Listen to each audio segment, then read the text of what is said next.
Alongside Andrew Scaglione, I'm Jay Alter. After a blowout win against Kennesaw State, the Orange moves on against Hampton this Sunday. What impressed you most about the blowout opener on Friday night before we get into that Hampton game, Andrew? It had to be the distribution of offense. B.J. Johnson setting a career high with 19 points. Rakeem Christmas, the lone Orange, over 20 points. He had 21. Chris McCullough with a double-double in his first game. Overall, 6 Syracuse players had career highs, including some of those freshmen, and it was good to see how well they crashed the boards. Yes, Syracuse is a lot bigger than Kennesaw State, but they did a nice job, something they clearly worked on in the offseason. An opportunity for guys like B.J. Johnson and Ron Patterson to improve that offensive performance with Michael Benajay, the sixth man for this Orange squad, in street clothes.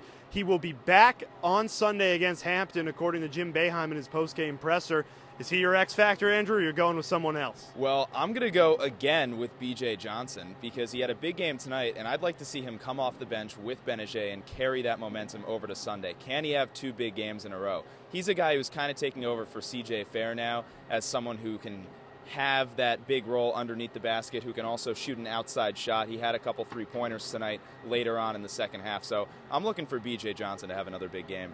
Can he go back-to-back in impressive games? Going to be hard to outdo that 19-point performance against Kennesaw State, Andrew. And how about the team as a whole? What do you got for a prediction? Well, I think they continue rolling early on in the season as the norm. 75-57, Syracuse beats Hampton. A lot better team than Kennesaw State that we saw in the Carrier Dome on Friday night. But Hampton, a team that got around 19 to 20 wins last year, plays Iowa in their first game of the season. So coming to Syracuse after that, a bit of a tough task. They'll still be riding that momentum high. Syracuse wins, though, by almost 20 points. Iowa, a team that the Cuse could face at Madison Square Garden next week, but until that MSG game, they do have to face Hampton on Sunday. You can follow at CitrusTV Sports on Twitter for all your in-game updates. For Andrew Scaglione, I'm Jay Alter.